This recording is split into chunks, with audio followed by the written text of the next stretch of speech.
عزیز لالا څنګه مې پېښه وکړه دا خو موږ باندې څه عجیبه غوندې ولګېده ناشنا لکه مطلب د شپې چې نور راوخېږي دا څنګه راغلی تاسو بس عبدالله موږ خو راغلي وو شانګلې ته ښه جي سالار او زه راغلي وو ښه جي ښه ښه ډاکټر صاحب سره ها جي ټیک ده نو بیا وی چې یاره لاړ شو او سیدالزمان لالا به ووینو سارایي صاحب به ووینو خپلواک صاحب به ووینو دا ټول ملګري به ووینو شاعران لیکوالان به ووینو نو بس ما سالار ته وی داسې ځو نو بس داسې رالو او دغه خبره وې څومره ښکلی ستاسو کلی وایم چې دلته اوسېدلی ډېره مننه ډېره مننه ډېره مننه دا ډېره ښه وکړه زموږ د علاقه به ووینئ او دا موږ باندې یو ډېر لوی ستاسو احسان دی د دې نورو ځایونو دغه تاسو کوئ که نه نو مونږ هغه ډېر کتلي نو مونږ وایي چې دا زموږ د علاقې نو دا تاسو یو ډېر لوی اوچته خبره وکړه چې ناڅاپه او پېښه وکړه ده نو خامخا به زو راځو دا خو زموږ پښتانه رونه دي هغوی سره به زو راځو خامخا او دا ټول کلي د پښتنو دا ټول کلي دا ښکلي کلي دي سړي ورته زړه کېږي چې یو بل سره لاړې او مینه په تلو راتلو زیاتېږي کله راځه کله زه به زه درکره ځم کله راځه کله به زه درکره ځم عزیز صاحب جی جی یو بله وي که نه وي مینه په تلو راتلو زیاتېږي مونږ کره مه راځه سړی دې صبر شي نو دا خو بیا داسې ده چې وایي په صبرېدلو چې صبرېږي بیا پښتنو بیا ټپي هم کړي علامه دا به دروغجنه مینه نو هسې ما فکر کوو په لارې باندې دوی ته مې وې سالار صاحب دي ته چې دلته نه به خلک لکه په خپلو خو هم تلئ ښکته دي سوابۍ ته به تلي او ایبټ ته به تلي بټولو پورې تللي چې کله ګاډي نو سړکونه نو عزیز صاحب داسې ده که نه جي چې پخوا به زمونږ سوابۍ سره تګ راتګ و یعنې د ساورو او د دې نور د خوراک سامان به هلته د ټوپۍ سوابۍ نه راوړل دا خلق به دغسې په بیلنکوټ او بیلیاڼۍ باندې کوز شو مابړ باندې به پورې شو هلته منډی به ولګېده هلته نه به یې سوري واغېستل داسې په دې کاله ډاکه ولاړ کاله ډاکه باندې ولاړل بیلیاڼۍ په لارې پیته و مازي باندې ولاړ جی او ګدون باندې ګدون باندې پورې بشلم ما بڼ باندې به پورې شله او هلته به مازدیګر ته ورسېدله هلته به یې سارملې منډی ولګېده سوري به یې واغېستل او بله شپېله به یې دلته ځان رسو دغسې د سپرلي په نیټه او د مني په نیټه باندې به د هغه ځای ټوپۍ ثوابۍ خلقو او د دې خلقو به یو بل سره ساورو تبادله کېدله نو په هغه طریقې به دوی به یو لین ډېر نو تله راتله به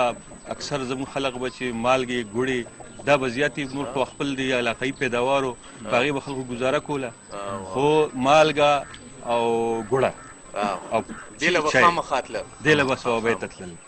هلته نه به یې راوړل دا زمونږ یو عام لار وه په دې باندې به زمونږ عام درفت و خو کله چې بیا دا سړکونه شو روډونه شو نو هغې سره زمونږ هغه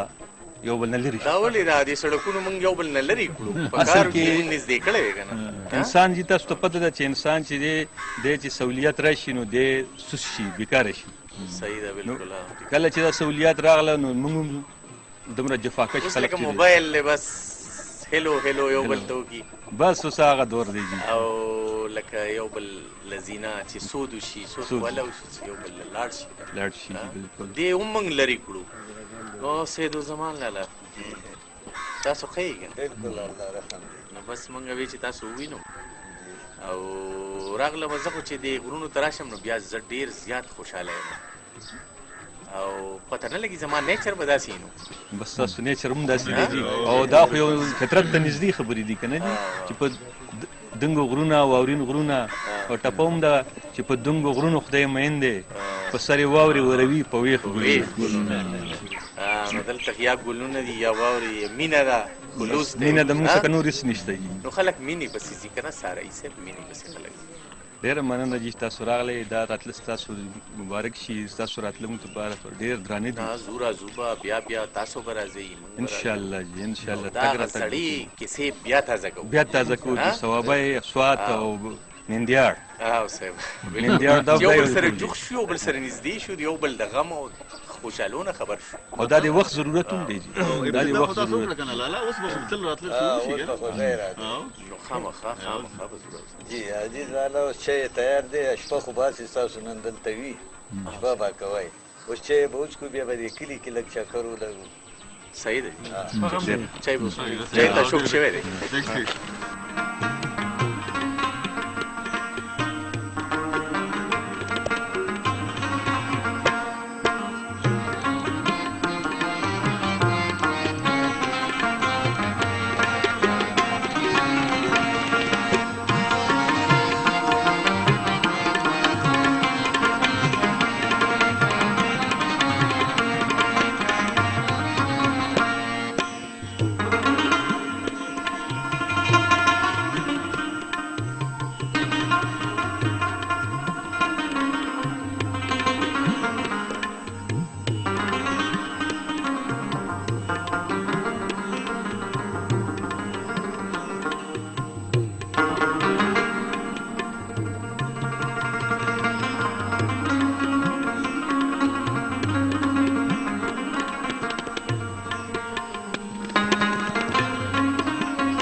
ګرانو کتونکو دا زمونږ ډولۍ چې په دې کې به مونږ ناوې راوسته. اوس خو زمانه ماډرن شوه، اوس خو ناوې چې کوم دی نو په موټرو کې راولي، خو د دې چې کوم خوند و ډولۍ پسې به جنج روان و، تمبل به غږېده او سندرې به ویلې کېدې. نو د دې چې کوم خوند و نو دا اوس هم په دې کلي کې هم هغه رواج دی او په دې ډولۍ کې ناوې راولي او هغه تمبل غږېږي او هغه جنج ورسره را رواني. نو دا زمونږ په کلیوالو رنګونو کې یو ژوندی رنګ دی.